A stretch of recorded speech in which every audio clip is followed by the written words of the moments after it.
सबको जय मसीह की। आज फिर से परमेश्वर को उपस्थिति में आने के लिए परमेश्वर ने हमारी सहायता की है। भले हम ऑनलाइन आराधना कर रहे हो, परमेश्वर हमारे संग है। जहां 2 या 3 लोग उसके नाम से जमा हो जाते हैं, उसके बीच में उपस्थित होने का वायदा यीशु मसीह ने हमें दिया है। उस वायदा के मुताबिक हमारे घरों के अंदर जहां कहीं भी हम हैं, वहां पर प्रभु यीशु मसीह उपस्थित है। हमने गीतों के माध्यम से परमेश्वर की आराधना की, भजन संगीता में से हमने पढ़ा और सुना, हमने मध्यस्थ प्रार्थना की हमारे देश के लिए। अब परमेश्वर का वचन सुनने का समय है। आज यूसुफ के जीवन के बारे में मैं आपसे बात करना चाहता हूं। हम उत्पत्ति का पुस्तक शुरू से उसमें जिन जिन लोग परमेश्वर के संग संग चला है, उनके विषय में हम अध्ययन करते आ रहे हैं। आज हम यूसुफ के बारे में अध्ययन को आरंभ करेंगे। यूसुफ का जो जीवन है उसके बारे में उत्पत्ति का पुस्तक उसका अध्याय 37 से लेकर के 50वां अध्याय तक हम पढ़ते हैं। Genesis chapters 37 to 50 we can read about Joseph's life. इन 13वां अध्यायों में से 38वां अध्याय और 49वां अध्याय chapters 38 and 49 यूसुफ के बारे में नहीं है। 38वां अध्याय यहूदा के बारे में है और 49वां अध्याय याकूब अपने पुत्रों को आशीष देने के विषय में है। यदि ये दोनों अध्यायों को निकाल दिया जाए तो बाइबल में 11 अध्याय यूसुफ के लिए परमेश्वर ने निर्धारित की। इतना अध्याय मिले हुए लोग बहुत कम है। सभी लोगों को इतना अध्याय नहीं मिलते। बहुत कम लोगों को बाइबल में इतना बड़ा पोर्शन दिया जाता है, लेकिन यूसुफ को बाइबल में इतना बड़ा पोर्शन मिलते हुए हम देखते हैं। इसके अलावा उसका जन्म के बारे में अलग लिखा हुआ है। इब्रानी का पत्री में यूसुफ के बारे में जिक्र है और भी अन्य जगहों पर यूसुफ के बारे में जो जिक्र है उसको हम पढ़ते हैं। और यूसुफ के जीवन को जब आप मनन करते हैं, यूसुफ के जीवन को 3 भाग में आप बांट सकते हैं। उसका जीवन का जो पहला भाग है वो उसका जन्म से लेकर के 17 वर्ष तक का उसका जीवन है। और जन्म से लेकर के 17 वर्ष तक का उसका जीवन जो है वो पिता का चहेता बेटे के रूप में उसने जीवन बिताया है।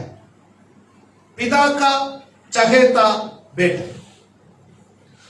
अब उसका जो जीवन का जो दूसरा भाग है वह उसका जीवन का 17वां वर्ष से लेकर के उसका जीवन का 30वां वर्ष तक है। 17वां वर्ष से लेकर के 30वां वर्ष उसका जीवन का तूफान का, आंधी का, परीक्षा का समय रहा। 17 वर्ष में उसने एक गुलाम के रूप में जीवन आरंभ कर लिया। 30 वर्ष तक एक गुलाम के रूप में, एक बंदी के रूप में जेल में जीवन बिताते हुए हम उनको देखते हैं। परंतु उनका जीवन का जो तीसरा भाग है, 30 वर्ष से लेकर के 110 वर्ष के लाइफ स्पैन में हम उनको देखते हैं कि वो एक अधिकारी के रूप में, एक शासक के रूप में, एक प्रधानमंत्री के रूप में, एक ऊंचे पद पर एक आसीन व्यक्ति, अपना परिवार के लिए प्रबंध करने वाला व्यक्ति, पिता का आशीषित बेटा, अपने भाइयों का चहेता भाई, अपना परिवार का एक मुखिया के रूप में हम उनका जीवन को देखते हैं। अब इनमें से एक एक स्टेज के बारे में हम अध्ययन करने के लिए कोशिश करेंगे। आज जो मैं आपको उसका जीवन का पहला भाग के बारे में अध्ययन करवाना चाहता हूं। ये जो बाइबल का अध्ययन को इस प्रकार लेने का मेरा क्या मकसद है? आप चंगाई के बारे में क्यों नहीं बोलते? छुटकारे के बारे में क्यों नहीं बोलते? उन जरूरत के वचनों के बारे में क्यों नहीं बोलते जो इस वक्त अति आवश्यक है? ये आप मुझसे पूछ सकते हैं। मेरा जवाब यह है, परमेश्वर ने यह वचन मुझे दिया है कि लोगों के जीवन के बारे में आपका अध्ययन कराए। उस पर मेरा मकसद है अगला पीढ़ी के लिए बाइबल का संदेश का एक चाप छोड़ दे। हमारे बच्चों को इन दिनों में संडे स्कूल नहीं मिल रहे। 1 साल से अधिक हो गया हमारे बच्चे संडे स्कूल से वंचित हो गया है। उसके बाद हमारे बच्चों को संडे स्कूल नहीं मिल रहे। हमारे बच्चों को यूथ मीटिंग भी अब महीने में 1 या 2 मिल रहे, उसमें भी कितने बच्चे आ पा रहे हैं। तो मेरा यह संदेश यदि एक कहानी के रूप में होगा तो हमारे बच्चे भी समझ सकते हैं, बड़े भी समझ सकते हैं, आत्मिक अर्थ भी समझ सकते हैं। इसलिए मैं बाइबल के जो अध्ययन है उसको थोड़ा धीरे धीरे आप लोगों तक पहुंचाने का कोशिश कर रहा हूं। लेकिन जहां जरूरत है कुछ बातों को थोड़ा स्ट्रेस लेकर के बताने का, उसको मैं आपको जोर लगा करके बोलने का भी कोशिश करता हूं। तो हम पिछले दिनों में याकूब के जीवन के बारे में अध्ययन कर रहे थे और वहां जितने मुख्य बातें याकूब के जीवन से आपके सामने बयान करना था वो मैंने बयान कर लिया है। ऐसा जो मुझे लगा तो मैं अगला सेगमेंट में या अगला व्यक्ति के पास चला गया है। और यूसुफ का जीवन का जो पहला पार्ट है उसको हम देखेंगे। उसका जन्म से लेकर के 17 वर्ष तक का उम्र तक का उसका जीवन के बारे में हम देख करके उसमें से हम कुछ बातों को सीखें। अब ये जो भाग है उत्पत्ति का पुस्तक 37वां अध्याय उसका पहला पद से लेकर के 36वां पद तक के आयतों में हम देखते हैं, यानी चैप्टर 37 1 to 36 पूरा चैप्टर में यूसुफ के जीवन के बारे में लिखा हुआ है। लेकिन यूसुफ का जन्म के बारे में वहां पर लिखा नहीं है। यूसुफ का जन्म के बारे में लिखा है उत्पत्ति का पुस्तक 30वां अध्याय उसका 22वां पद से लेकर के 24वां पद तक। Genesis chapter 30 versus 22 to 24 Yusuf के जन्म के बारे में हम देखते हैं। वहां पर जब हम पढ़ते हैं हम यूसुफ को राहेल की पहला संतान, राहेल का पहला संतान और याकूब का 11वां संतान है। याकूब के बारे में हम जानते हैं याकूब को लिया से संतान उत्पन्न हुए, लिया की दासी से संतान उत्पन्न हुए, राहेल की दासी से संतान उत्पन्न हुए। उसके बाद लंबे समय तक राहेल की कोई संतान उत्पन्न नहीं हुआ। याकूब जितना राहेल से प्यार करता था उतना वो किसी और से प्यार नहीं करता था। बहुत अधिक प्यार वो राहेल से करता था। लेकिन राहेल के जीवन में एक कमी रही। वो कमी था याकूब राहेल से चाहे जितना भी प्यार करे राहेल याकूब को एक संतान ना दे सकी। इसका मलाल, इसका दुख राहेल के जीवन में हमेशा सताता रहा। शायद याकूब के जीवन में भी ये दुख सताता रहा। राहेल और उसकी बड़ी बहन लिया के बीच में एक कंपटीशन हुआ कि सबसे अधिक संतान किसके पास होंगे। खैर सबसे अधिक संतान तो लिया के पास ही रहे और वो काफी संतानों को उत्पन्न किया। उसके अपने कोख में से 6 लड़के उत्पन्न हुए, दासियों में से बच्चे उत्पन्न हुए। लिया से एक बेटी उत्पन्न हुआ जिसका नाम दीना है। उसके बाद हम देखते हैं परमेश्वर ने राहेल को छू लिया। हम उसका 22वां पद को पढ़ेंगे। उत्पत्ति का पुस्तक 30वां अध्याय उसका 22वां पद को जब हम पढ़ेंगे, परमेश्वर ने राहेल की भी सुधि ली और उसकी सुनकर उसकी कोख खोली। परमेश्वर ने राहेल की भी सुधि ली। ये जो शब्द है स्तुति लेने वाला शब्द बाइबल में बार बार आते हैं। परमेश्वर ने हन्ना की सुधि ली, जब नूह और उसके परिवार जब जहाज में थे, 1 वर्ष के बाद परमेश्वर ने नूह की सुधि ली। प्यारो, जब जब आप बाइबल में सुधि लेने वाला शब्द पढ़ते हैं, एक बात आप ध्यान रखना, आप जिस परमेश्वर की आराधना करते हैं वो परमेश्वर सुधि लेने वाला परमेश्वर है। आमीन। वो परमेश्वर याद करने वाला परमेश्वर है, वो परमेश्वर आशीष देने वाला परमेश्वर है। हो सकता है आप अपने जीवन में किसी भी बात के लिए बहुत लंबे समय से इंतजार कर रहे हो, बहुत लंबे समय से प्रार्थना कर रहे हो, आपको बहुत लंबे समय से वायदा भी मिला होगा, परंतु वो वायदा के पूर्ति आपके जीवन में अभी तक नहीं आया है।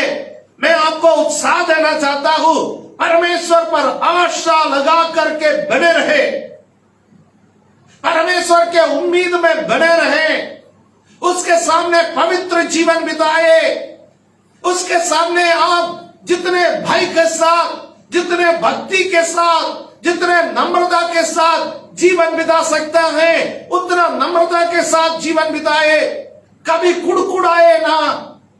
परमेश्वर आपकी सुधि लेंगे, नियुक्त समय पर सुधि लेने वाला एक परमेश्वर है। Hallelujah, hallelujah. मैं अपना व्यक्तिगत जीवन में मैं ऐसा सोचता हूं कि यदि परमेश्वर ने राहेल की सुधि पगले लिया होता तो याकूब और लिया के बीच का संबंध शायद उतना मधुर नहीं रहा। लिया याकूब से बेहद प्यार करती थी, परंतु याकूब लिया से जितना प्यार करना चाहिए था उतना प्यार नहीं किया। यदि किसी भी वजह से लिया से याकूब ने प्यार किया है तो उसके संतानों की वजह से प्यार किया है। परमेश्वर पक्षपात करने वाला परमेश्वर नहीं है। लिया याकूब की पत्नी है, वो परिवार में आने का उसका कोई गलती नहीं है। याकूब और लाबान के बीच में जो डील हुआ था उसके मुताबिक वो उस घर में आई है, अपना पिता के आदेश को उसने मान लिया है, इस पर उसकी कोई गलती नहीं है। इसलिए परमेश्वर ने उसके जीवन में आशीष और देता रहा और देता रहा। जहां कहीं भी आप कमजोर है, जहां कहीं भी आपको किसी चीज का अभाव है, वहां पर भी आपका ख्याल रखने वाला है परमेश्वर। कई बार मनुष्य हीन भावना का शिकार हो जाता है, मैं बहुत कमजोर हूं, मेरे से ये नहीं हो पा रहा है, मैं नौकरी नहीं कर पा रहा हूं, मैं तरक्की नहीं कर पा रहा हूं, मैं ज्यादा कमा नहीं पा रहा हूं, मैं ज्यादा काम नहीं कर पा रहा हूं, शारीरिक रूप से मैं कमजोर हूं, आत्मिक रूप से मैं कमजोर हूं, परंतु आपका ख्याल रखने वाला एक परमेश्वर है। हालेलुया, आमीन। सुंदरता में लिया जरूर राहेल से 19 रही है, उसकी आंखों की शोभा कम रही है, परंतु परमेश्वर ने हालेलुया राहेल से अधिक उसको हालेलुया संतानें दी। आपका कमजोरियों को मिटाने के लिए किसी न किसी तरीके से वो आपके लिए प्रबंध करेंगे। Hallelujah, hallelujah. आप परमेश्वर पर भरोसा रखे, मेरे लिए प्रबंध करने वाला परमेश्वर, मेरे कमजोरियों को याद करने वाला परमेश्वर। हालेलुया। ऐसा चलता रहा। एक दिन राहेल की प्रार्थना को परमेश्वर ने सुना, परमेश्वर ने राहेल की सुधि ली। जब परमेश्वर ने राहेल की सुधि ली, उसने एक लड़के को जन्म दिया है। आप उसका 23वां पद को पढ़ेंगे, जेनेसिस चैप्टर 30 वर्स 24 को पढ़ेंगे, फिर हम 23 में आएंगे। 24 को पहले पढ़ेंगे। इसलिए उसने एक कहकर उसका नाम यूसुफ रखा, परमेश्वर मुझे एक पुत्र और भी देगा। इसलिए उसने एक कहकर उसका नाम यूसुफ रखा। यह नाम राहेल ने रखा है, राहेल ने यूसुफ नाम रखा। यूसुफ नाम रखने का समय राहेल ने 2 बात यूसुफ के विषय में कहा है। पहली बात उसका 23वां वचन में लिखा हुआ है। यूसुफ नाम रखने से पहले उसने क्या कहा, वो 23वां वचन में वर्ष 23 में लिखा हुआ है, इसलिए वो गर्भवती हुई और उसका एक पुत्र उत्पन्न हुआ। तब उसने कहा, परमेश्वर ने मेरी नाम धराई को दूर कर दिया है, परमेश्वर ने मेरी नाम धराई को दूर कर दिया है। इस्राएल में याकूब के समय पर या राहेल के समय पर जब किसी का संतान उत्पन्न नहीं होना उसके लिए बहुत शर्म की बात थी, लोग ताना मारते थे। हालेलुया। उसका कमजोरी समझा जाता था। उस व्यक्ति किसी औरत का संतान नहीं होते हैं तो वो भले आदमी का गलती से संतान ना हो जाए फिर भी दोष औरत का ही माना जाता था। आजकल भी कई परिवारों में, कई जगहों पर, कई गांवों में, कई देहातों में, इवन शहर में भी कई लोगों की मानसिक स्थिति ऐसा है, यदि किसी के घर में संतान नहीं है हमेशा औरत को दोष लगाने की एक स्थिति, औरत पर दोष लगाने का, आरोप लगाने का एक मनोदशा बहुत लोगों का है। इस्राएल में भी उस समय ऐसा ही था।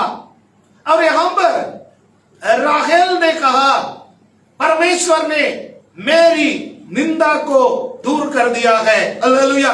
यूसुफ का इसलिए पहला अर्थ जब यदि यूसुफ का नाम से आप देख सकते हैं टेकन अवे, निकाल देना, परमेश्वर ने निकाल दिया, परमेश्वर ने उठा लिया है। हालेलुया।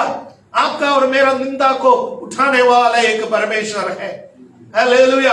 आमीन। हमारे सारे निंदाओं को उसने अपना ऊपर उठा लिया है। हमारा पाप का बोझ को उसने अपना ऊपर उठा लिया है। यहोवा बोझों को उठाने वाला है। यशायाह नबी का पुस्तक 53वां अध्याय पढ़ने का समय हमारे सारे पापों को परमेश्वर ने यीशु मसीह पर ला दिया है। हमारे सारे अपराधों को परमेश्वर ने यीशु मसीह पर ला दिया है।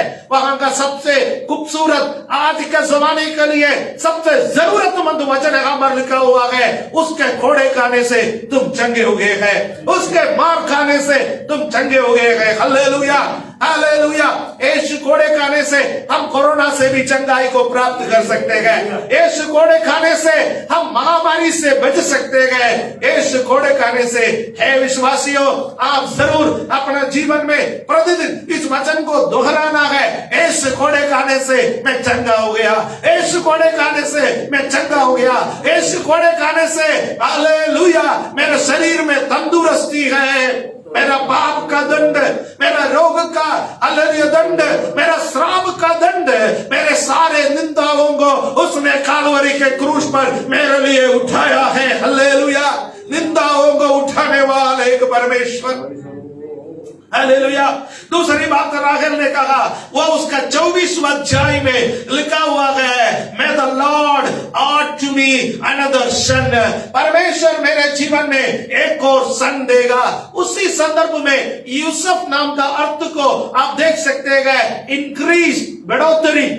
परमेश्वर मुझे एक और संतान देगा। हालेलुया। हालेलुया।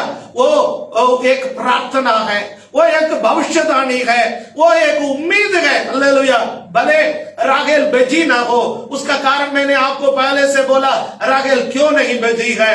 हालेलुया। राहेल बेटी ना हो परंतु उसकी भविष्यवाणी बेन्यामीन पर पूरी हुई है। हालेलुया।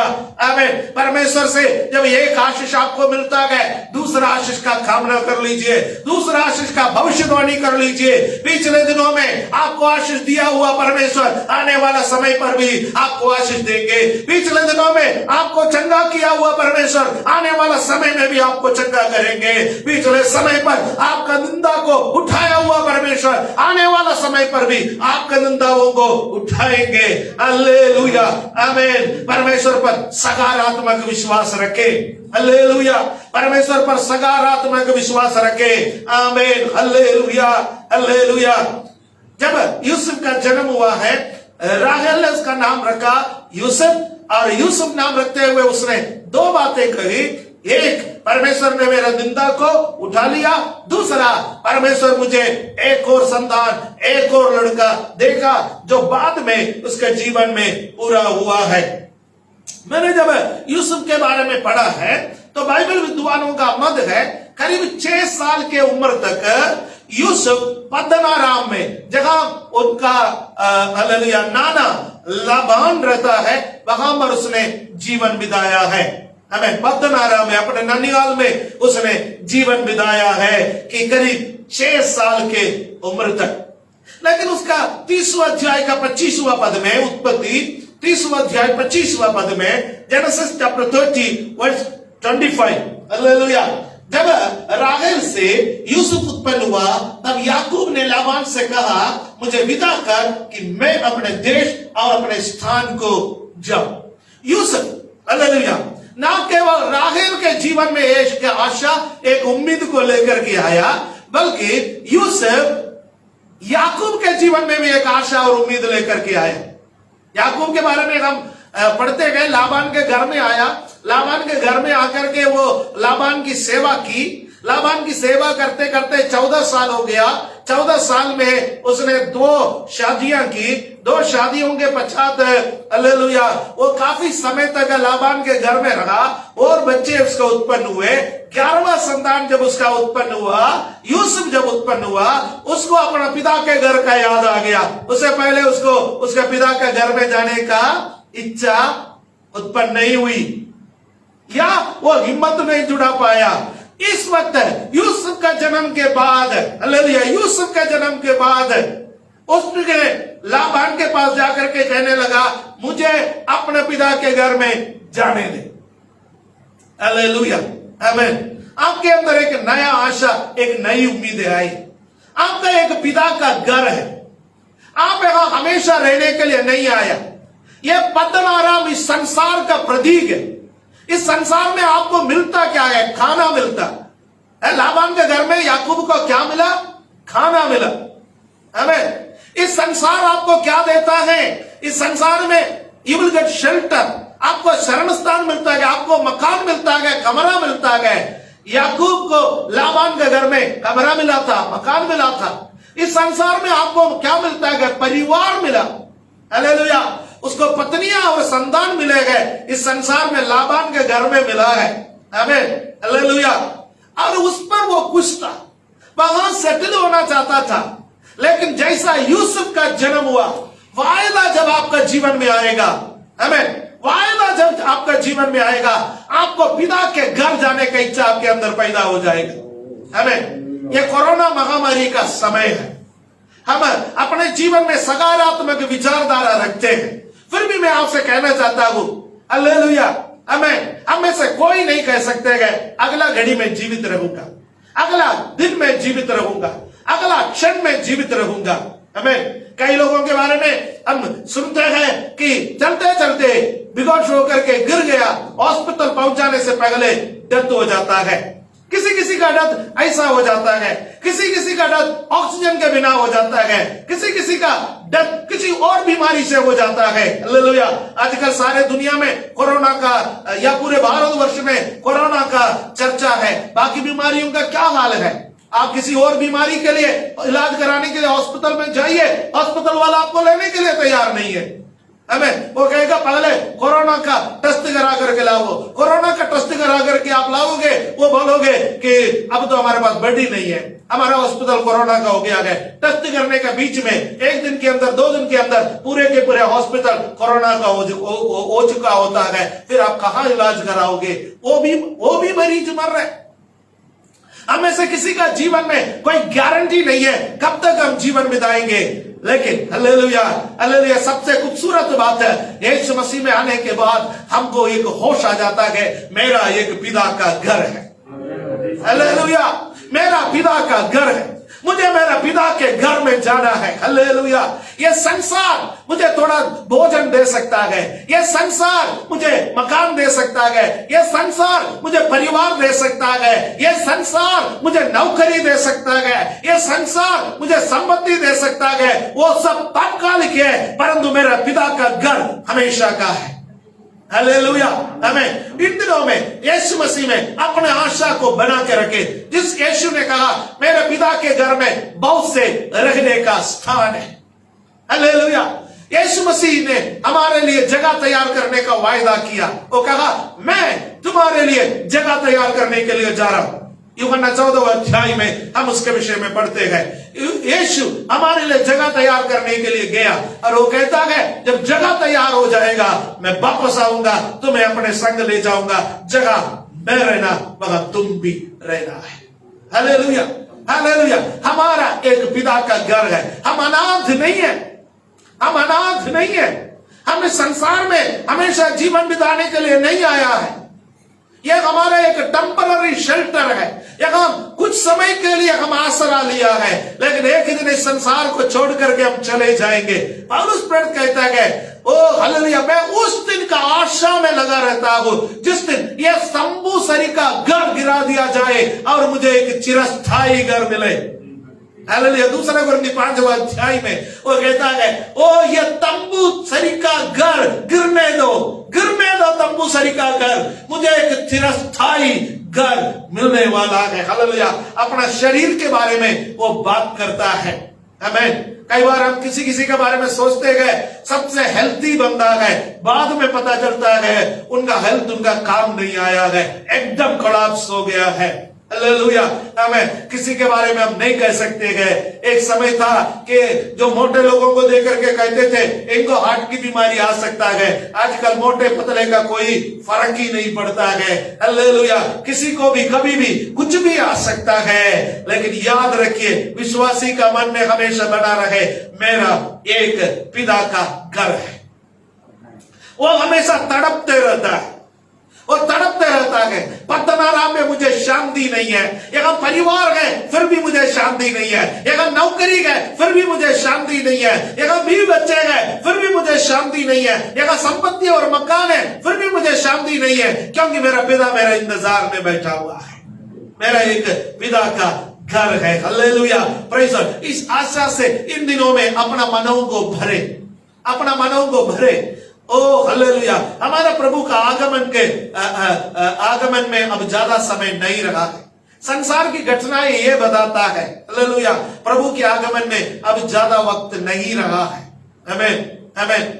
मत्ती का सुसमाचार 24वां अध्याय में, लूका का सुसमाचार 21वां अध्याय में और मरकुस का सुसमाचार 13वां अध्याय में जितने घटनाएं हम बाइबल में पढ़ते गए, वो सारे घटनाएं इन दिनों में पूरा हो रहा है। हालेलुया।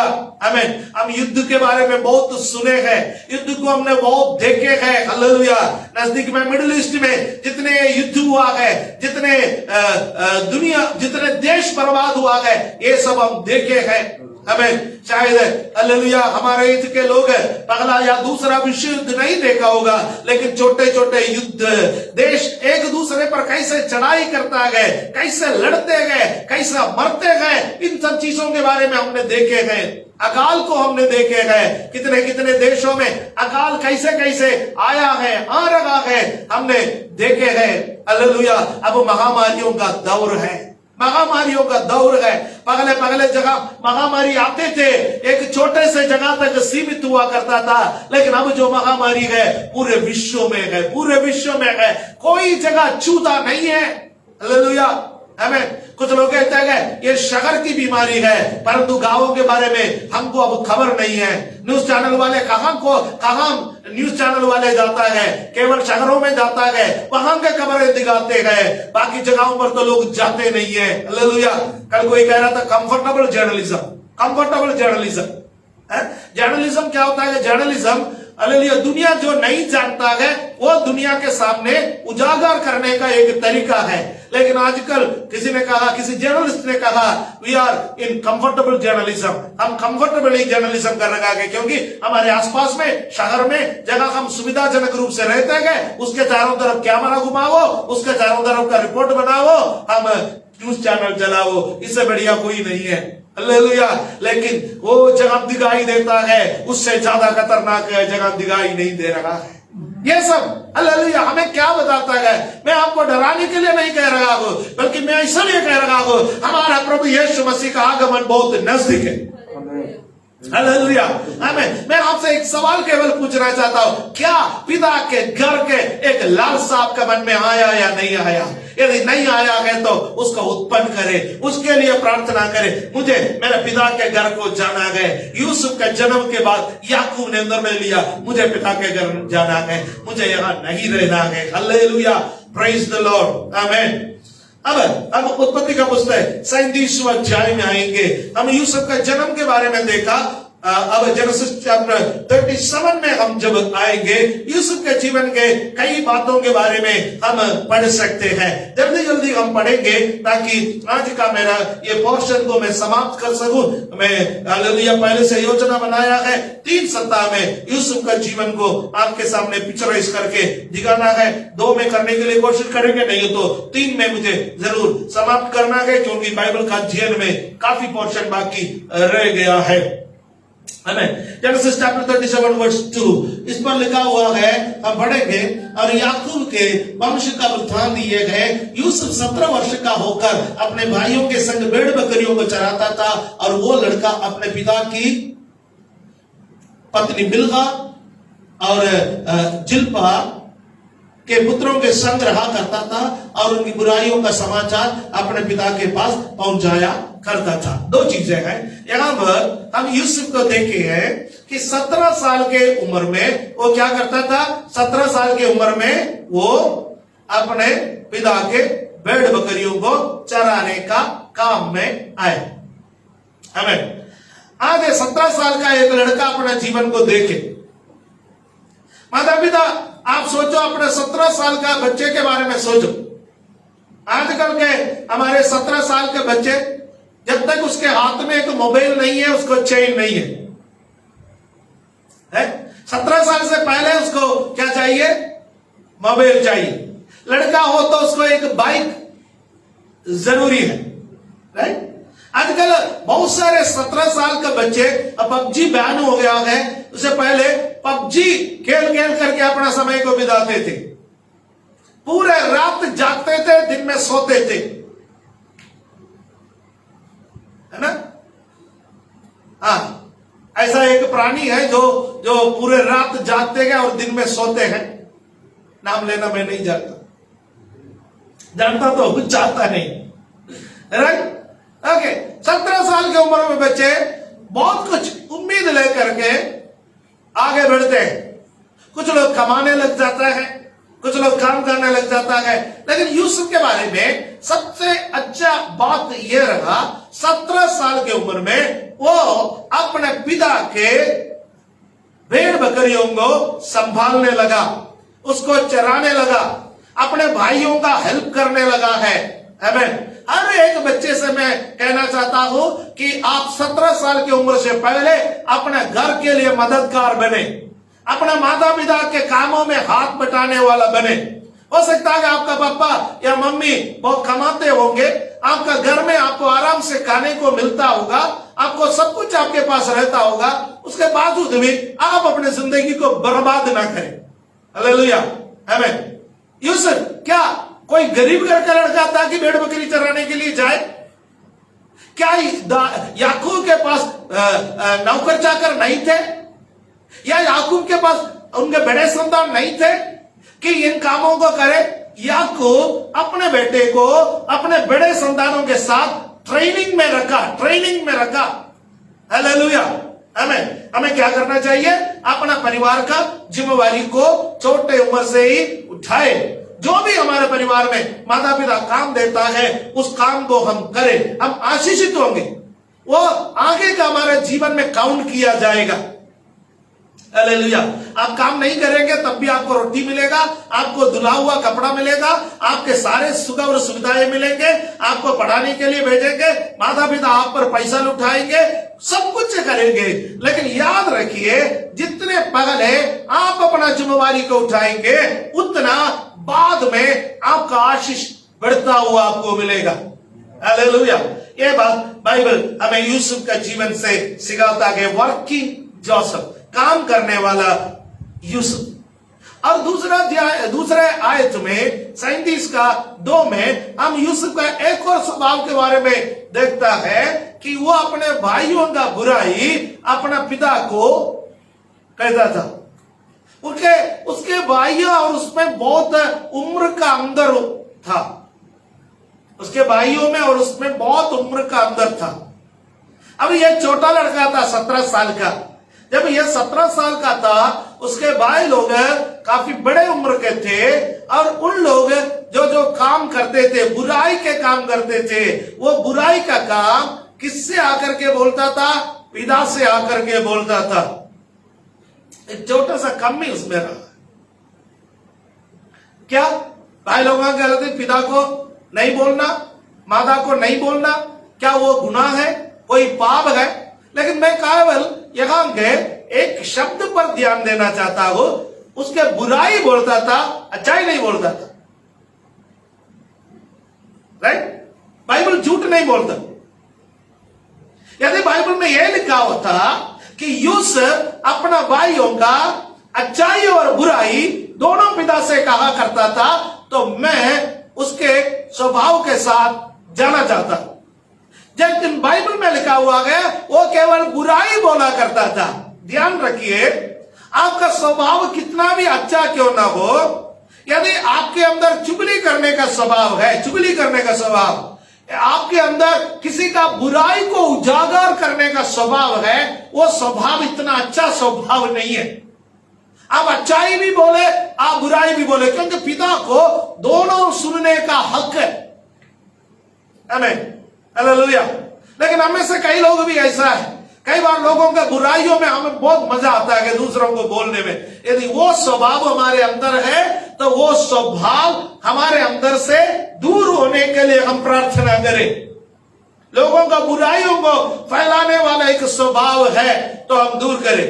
आप एक मैच्योर यूसुफ को देखते हैं, मैच्योर यूसुफ को लास्ट के अध्यायों में आकर के वो मैच्योर यूसुफ अपने भाइयों के गलतियों को माफ करने वाला बना। हालेलुया, आमीन, आमीन। प्रेम सब बातों को सह लेता है, प्रेम सब बातों को ढांप देता है। हालेलुया। इसलिए इन बातों को आप ध्यान रखें। कहीं ना कहीं यूसुफ और भाइयों के बीच में जो प्रेम संबंध था उतना अच्छा नहीं था। उसका कारण क्या था? यूसुफ भाइयों का बुराई पिता से कहता था। यदि बुराई कहने वाला स्वभाव हमारे अंदर है तो उससे दूर रहे। बाइबल एक अनोखा पुस्तक है, अनोखा पुस्तक है। यदि परमेश्वर चाहता तो बाइबल के पात्रों के केवल अच्छाई लिख सकता था, अरे इनके समान बनो।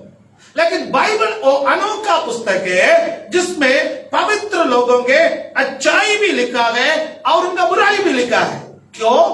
क्योंकि हम उनके अच्छाइयों को अपनाए और उनके समान बुराई हमारे जीवन में है तो उस बुराई से हम दूर रह सके। हालेलुया। इसलिए बाइबल में पवित्र लोगों का जीवन जब हम पढ़ते हैं, उनका जीवन का कमी घटियों को भी हम पढ़ते हैं। हमें यदि किसी का जीवन में कमी घटी नहीं है, केवल एक व्यक्ति बाइबल में है, उनका नाम यीशु है। यीशु के अलावा बाकी सबका जीवन आप ले लो, सबका जीवन में कोई कमी घटी आपको दिखाई देंगे। उसका अर्थ है लोगों को बर्दाश्त करना सीखिए। चाहे आप जितने भी आत्मिक समझने वाला व्यक्ति हो, उनके अंदर भी कुछ कमी घटी हो सकता है, कुछ कमी घटी हो सकता है। हालेलुया। लोगों को बर्दाश्त करना हमें सीखना है, नहीं है तो हम बहुत मुश्किल में पड़ जाएंगे। ओके, अब उसके तीसरा आयत में जब आएंगे, जेनेसिस चैप्टर 37 वर्स 3, उसका तीसरा आयत में आएंगे। और इस्राएल अपने सब पुत्रों से बढ़कर यूसुफ से प्रीति रखता था, क्योंकि वह उसके बुढ़ापे का पुत्र था और उसने उसके लिए रंग बिरंगा अंगरखा बनवाया। पिता बेहद प्यार करता था उससे, पिता का चहेता बेटा। इसलिए पिता ने क्या किया है? उसके लिए एक अंगरखा बना करके दिया, विशेष अंगरखा बना करके दिया। पद 4 पढ़ने के समय हम एक और बात वहां पर देखते हैं। पर जब उसके भाइयों ने देखा कि हमारा पिता हम सब भाइयों से अधिक उसी से प्रीति रखता है, तब वे उससे वैर करने लगे और उसके साथ ठीक से बात भी नहीं करते थे। पिता उससे प्यार करता था, भाई लोग उससे वैर करता था। क्योंकि उसके भाई लोग उससे ईर्ष्या करता था। क्यों ईर्ष्या करता था? ईर्ष्या इसलिए करता था क्योंकि पिता ने उसके लिए एक विशेष कपड़ा बना करके दे दिया। माता पिता ध्यान रखें, माता पिता ध्यान रखें। आपके घर में एक से अधिक बच्चे हैं तो आप सभी बच्चों को बराबर समझें और सभी बच्चों के लिए बराबर काम करें। यहां पर याकूब की एक गलती है। याकूब का बुढ़ापे का संतान था यूसुफ। यूसुफ के लिए विशेष कपड़ा बना करके देने में कोई प्रॉब्लम नहीं है, वो बना करके दे सकता है, उसके बर्थडे पर गिफ्ट दे सकता है, कुछ भी कर सकता है। लेकिन याकूब के अंदर इतना हिम्मत होना चाहिए था कि अपने बाकी पुत्रों को भी प्रेम का एहसास दिलाए। कहीं ना कहीं याकूब उस पर नाकाम रहा है कि अपने बाकी पुत्रों को एहसास दिलाने में, मैं तुम्हारा भाई से प्यार करता हूं क्योंकि वो मेरा छोटा बेटा है, छोटा होने की वजह से मैं उससे ज्यादा प्यार करता हूं। परंतु ऐसा नहीं है कि मैं तुम लोगों से प्यार नहीं करता, मैं तुम लोगों से भी प्यार करता हूं। हमें आपको पता है यीशु मसीह के चेलों में भी एक चेले को लगता था यीशु सबसे अधिक मुझसे प्यार करता है। किसको लगता था? यूहन्ना को। यूहन्ना जब अपना परिचय कराना चाहता था तो हमेशा वो किस बात को कहता था? यीशु जिस चेले से सबसे अधिक प्यार करता था, अपना नाम नहीं बोलता था वो कहता था चूक कर दिखा सकता हूं, सिर पर हाथ रख के दिखा सकता हूं, मैं हूं, है ना। यीशु सबसे अधिक किससे प्यार करता? मेरे से प्यार करता था क्योंकि मैं यीशु का सबसे अधिक करीब हूं। कई बार बाकी चलोगे तो ईर्ष्या में। एक बार किसी ने पूछा इसका साथ क्या होगा? अरे पतरस के बारे में तो बोला ये मरेगा, भयंकर मौत मरेगा, मेरा गवाह बनेगा, इसके साथ क्या होगा? यीशु ने मजाक में अपने चेलों से कहा यदि मेरे आने का समय तक ये जीवित रहे, ये मेरी इच्छा है, तो तेरे को क्या लेना देना? तो चेलों के बीच में आपस में एक चर्चा चली थी कि ये चेला कभी मरेगा नहीं। कौन? यूहन्ना कभी मरेगा नहीं, इस मसीह का दूसरा आगमन तक वो जीवित रहेगा। ये चेलों के बीच में एक चर्चा चली।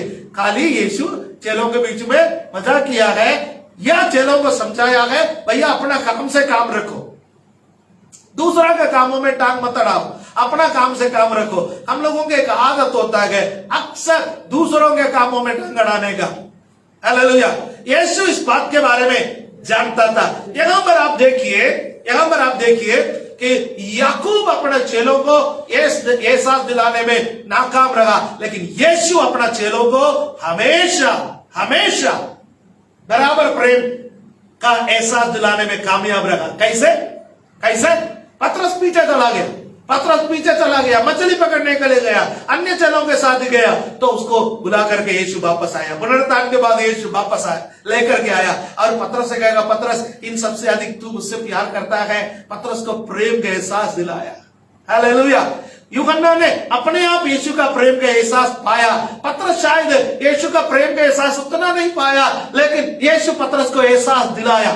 थोमा, अरे मैं तो विश्वास करूंगा नहीं, वो तो जी उठा है ना भैया, ये तो संभव नहीं है, हो ही नहीं सकता, मैं तो मेडिकल साइंस पढ़ चुका हूं, ऐसा तो कोई आ ही नहीं सकता है, बहुत सारे किताबें मैं जानता हूं, पढ़ता हूं, और मैं जो भी पढ़ाई की है उस पर तो ऐसा कोई बात नहीं है। राइट? आप लोग मुझे बेवकूफ बनाना चाहते हैं, आप लोग मेरा मजाक उड़ाना चाहते हैं, ऐसा तो हो ही नहीं सकता। परंतु यीशु उस थोमा के सामने आया। हालेलुया। थोमा के सामने आया। थोमा, मैं तुमसे भी प्यार करता हूं। यदि मैं पतरस को दर्शन दे सकता हूं, यदि मैं यूहन्ना को दर्शन दे सकता हूं, यदि मैं मदनी मरियम को दर्शन दे सकता हूं, मैं तुमको भी दर्शन दे सकता हूं थोमा। हालेलुया। इसलिए प्रभु यीशु मसीह के चेले कभी भी उपेक्षित महसूस नहीं हुआ। हमें उपेक्षित महसूस नहीं हुआ। हमें यदि यहूदा इस्करियोती आत्महत्या नहीं कर लिया होता तो मेरा व्यक्तिगत विश्वास यह है, आप कैसे भी विश्वास करें मुझे कोई आपत्ति नहीं है, मेरा व्यक्तिगत विश्वास यह है पुनरुत्थान के बाद यीशु उसके पास भी गया होता, उसको भी वापस लाया होता। हालेलुया। लेकिन भविष्यवाणी के मुताबिक वो नहीं रह पाया, वो उससे पहले ही हालेलुया मृत्यु को पा लिया है। याद रखिए, आप अपने परिवार में अपने सभी बच्चों को आप अपना प्यार का एहसास दे पा रहे हैं। यदि आपको ऐसा महसूस हो रहा है आपका कोई बच्चा आपसे दूर जा रहा है, आपका बच्चा आपसे ज्यादा बात नहीं कर रहा है, तो आप उसको गले लगाने के लिए आज तैयार है? क्या आप उससे बात करने के लिए आज तैयार है? याकूब के समान एक जीवन बिताने के लिए एक बेटे को प्यार करे, एक बेटे को विशेष अंग का बना करके दे और बाकी बच्चे अपने आप को उपेक्षित महसूस करे, ऐसा एक माता पिता बनने के लिए परमेश्वर ने हमें नहीं बुलाया। हमारा नमूना यीशु है जो अपने सभी चेलों के साथ बराबर प्यार करता था, सभी चेलों के पास जाता था, जब कोई उपेक्षित महसूस होता था यीशु उसके पास पहुंच जाता था, उससे बातें करता था। हालेलुया, आमीन। हमारे बच्चे जो उपेक्षित महसूस होता है, हम भी उनके पास चले जाए, उनसे बातें करें, उनको प्रेम का एहसास दिलाए, उनको गले लगाए, उनका जरूरतों को पूरा करें। हालेलुया, आमीन। याकूब के घर में गुटबाजी चलती थी, कुछ बच्चे किसी हिसाब से चलते थे, कुछ बच्चे किसी हिसाब से चलते थे, और सब लोग यूसुफ से ईर्ष्या करता था, क्योंकि हालेलुया याकूब यूसुफ से बाकी लोगों से अधिक प्यार करता था। अपने परिवार के बारे में सोचे, कैसे परिवार को हम बना रहे हैं। आमीन। और एक और बात मैं आपको बताना चाहता हूं यहां पर, हालेलुया, याकूब के जो भाई लोग हैं वो संसार को दर्शाते हैं, क्योंकि वे संसारिक और मुझे लगता है उनके संसारिक कामों में भागीदार होने के लिए उन्होंने कई बार यूसुफ को निमंत्रण दिया होगा, हमारे साथ आ जाओ, हमारे साथ बैठो, हमारे साथ मेल रखो, हम जैसा करता है करो। और यूसुफ उनका किसी भी काम में शामिल नहीं हुआ, इसलिए उनके भाई लोग उनसे नफरत करने लगे। उससे ज्यादा उनके शिकायत वो पिता से कहते थे, इसलिए वे नफरत करने लगे। अगला पत्रस अध्याय 4 उसका पद 4 को पढ़ेंगे, वहां पर पत्रस नया नियम का विश्वासियों के लिए इस संदर्भ में क्या लिखा है उसको पढ़ना हमारे लिए अच्छा रहेगा। मेरा मन में यह वचन याद आया, 1 पीटर चैप्टर 4 वर्स 4। इससे वे अचंभा करते हैं कि तुम ऐसे भारी लुचपन में उनका साथ नहीं देते और इसलिए वे बुरा भला कहते हैं। संसार, आप और मैं उद्धार पाने से पहले कहां पर थे? संसार में थे, उनके साथ उठते थे, उनके साथ बैठते थे, हम भी उनके समान गालियां देते थे, हम भी उनके समान नशा करते थे, हम भी उनके समान झगड़ा करते थे, हम भी उनके समान व्यवहार करते थे, उन गंदे बातों को हम कहते थे या सोचते थे या उनके अनुरूप थे हम। लेकिन एक दिन हमने प्रभु यीशु मसीह को ग्रहण कर लिया, हम अपने आप को उनसे अलग कर लिया, उसके बावजूद भी वो हमें निमंत्रण देता है, आ जाओ मेरे साथ सम्मिलित हो जाओ। संसार का एक खासियत है, वो हमें हमेशा निमंत्रण देते रहता है, परंतु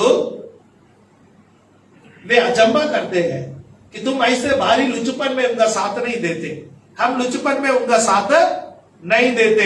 इस कारण वो क्या करते गए? हमसे वैर करते गए, हमारी निंदा करते गए, हमें भला बुरा कहते गए। यूसुफ के भाई लोगों का प्रॉब्लम भी यही था, यूसुफ को अपने कामों में शामिल कराने के लिए उन्होंने कोशिश किया, लेकिन यूसुफ उनके कामों में शामिल नहीं हुआ, इसलिए वे क्या करने लगे कि उनसे वैर करने लगे। परंतु मैं आपको एक बात बताना चाहता हूं, जब संसार आपसे वैर करता है, आप याद रखिए आपसे प्रेम करने वाला एक पिता है। हालेलुया, आमीन। पहला यूहन्ना 2 अध्याय उसका 15वां पद से लेकर के 17वां पद पढ़ने का समय वहां पर लिखा हुआ है, यदि कोई संसार से प्रेम करता है तो उसके अंदर पिता का प्रेम नहीं है।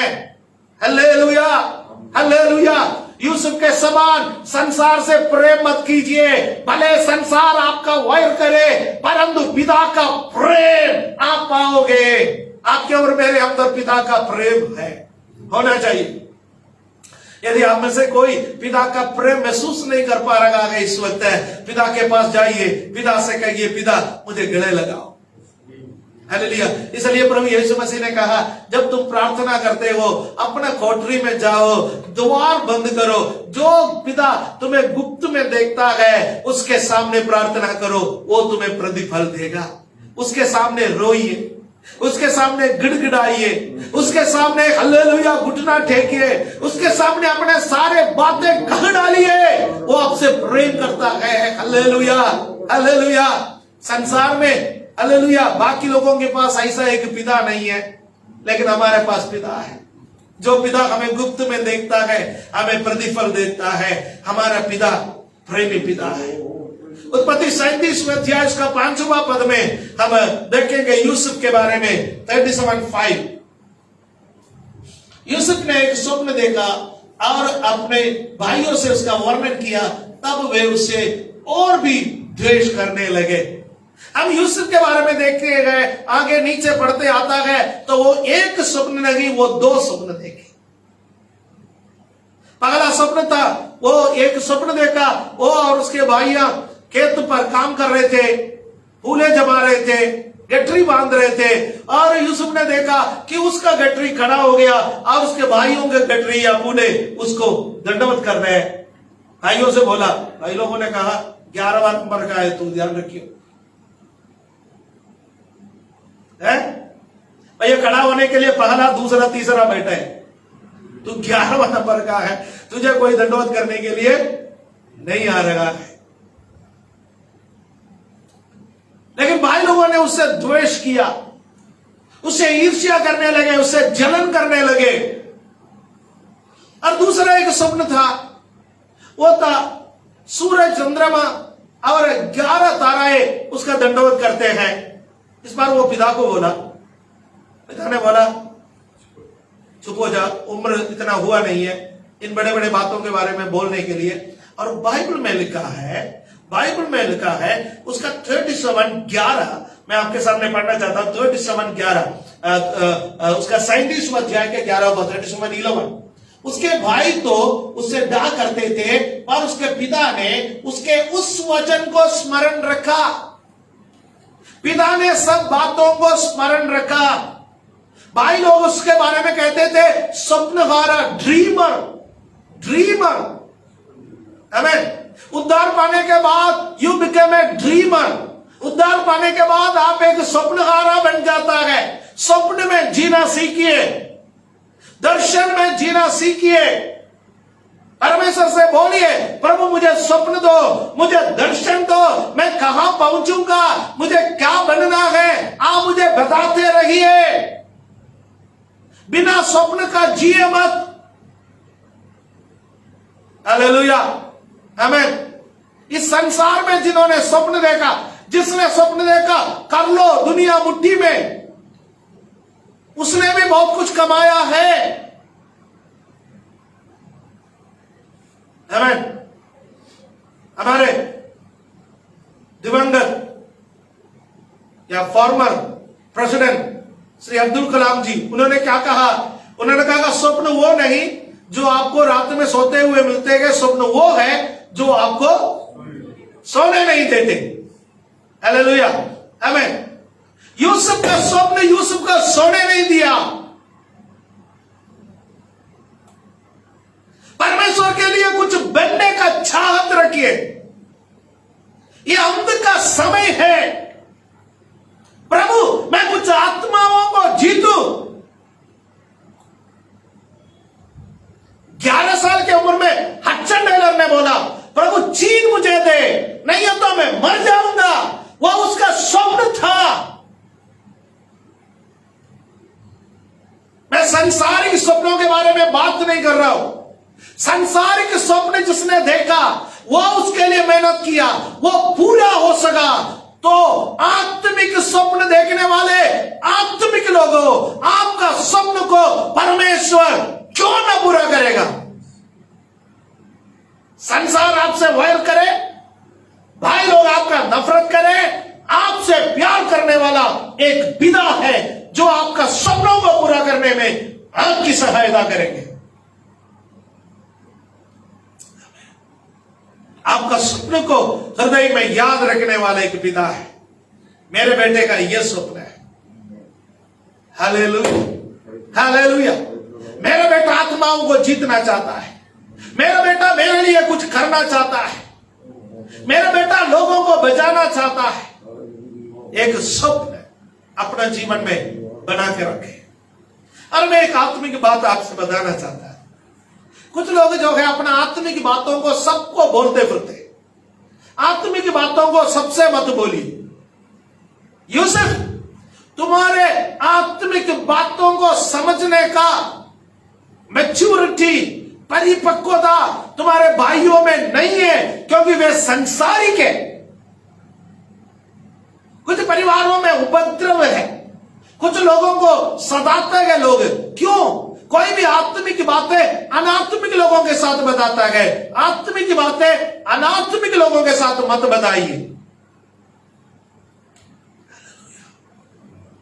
आत्मिक लोग आपके बातों को हृदय में संभाल के रखेंगे, अनात्मिक लोग आपका मजाक उड़ाएंगे। यूसुफ के भाई लोग यूसुफ का मजाक उड़ाया। हमें बाद की बातें हमें मालूम है। मैं मेरे संदेश को आज के लिए यहां समाप्त करना चाहता हूं। उससे पहले 37 का 36 पढ़ेंगे। वहां उसका 17 साल का उम्र का समाप्ति हम देखते हैं। जेनेसिस 37-36, 37 का 36। इस बीच मिद्यानियों ने यूसुफ को मिस्र में ले जाकर पोतीफर नामक फरोवन के एक हाकिम और अंगरक्षकों के प्रधान के हाथ बेच डाला। मैंने एक लंबा छलांग लगाया है इस वचन के साथ। बीच का कहानी इन शॉर्ट, यूसुफ के भाई लोग उससे नफरत किया। एक दिन पिता ने बोला, तुम्हारे भाई लोग शेकेम में भेड़ बकरियों को चराने के लिए गए हैं, कुछ खाने का सामान लो, अपना भाइयों के पास जाओ, उनके कुशल मंगल जान करके आ जाओ। शेकेम थोड़ा दूर का जगह था। वो लड़का शेकेम में पहुंचा, सबसे पूछा मेरे भाई लोग कहां में? लोगों ने बोला तुम्हारे भाई लोग यहां नहीं है। एक आदमी ने कहा मैंने सुना वो लोग दोतान की तरफ जाने का बात कर रहे थे। वो दोतान में पहुंचा, अपने भाइयों से मिला।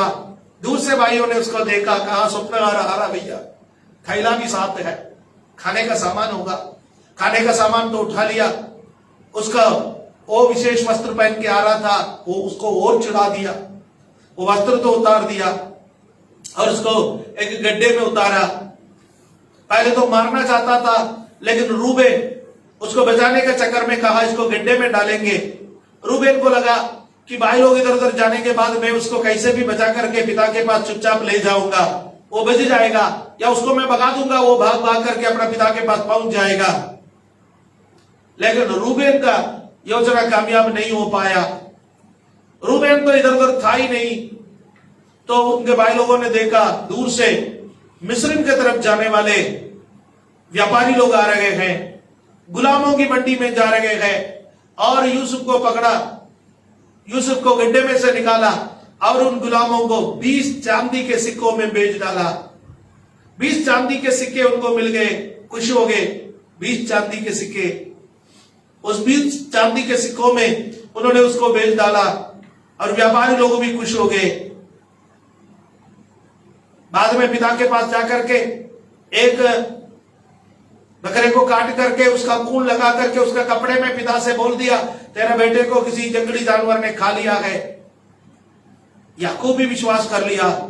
आप इस पर देख लीजिएगा कि बाद में यूसुफ को वो मिस्र के व्यापारी लोगों ने पोतीफर को भेज दिया। पोतीफर फिरौन के महल का एक अधिकारी था, उसको भेज दिए।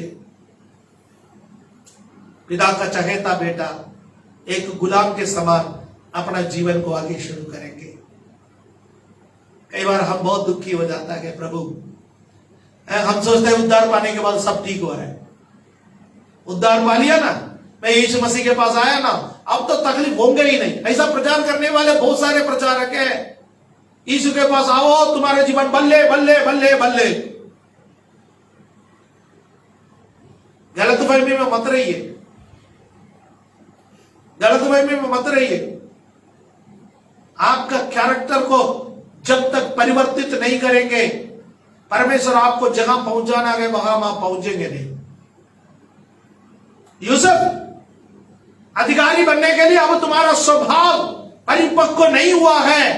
तुम्हारा स्वभाव परिपक्व होना है। तुम्हें पोतीफर के घर से गुजरना है, तुम्हें बंदीगृह से गुजरना है, तुम्हें अलग अलग बातों से गुजरना है। परमेश्वर तुम्हारे लिए योजनाएं बना रहे। स्वप्न तक पहुंचने का मार्ग है। हालेलुया, आमीन। कुछ लोग कहते हैं मार्ग कुछ भी हो, लक्ष्य महत्वपूर्ण है, लेकिन हमारा परमेश्वर का योजना ऐसा नहीं है। हमारा परमेश्वर के लिए मार्ग और लक्ष्य दोनों महत्वपूर्ण है। वो प्रॉपर रास्ते से हमें ले जाएंगे, वो शॉर्टकट से ले जाने वाला परमेश्वर नहीं है। परमेश्वर के पास कोई शॉर्टकट नहीं है।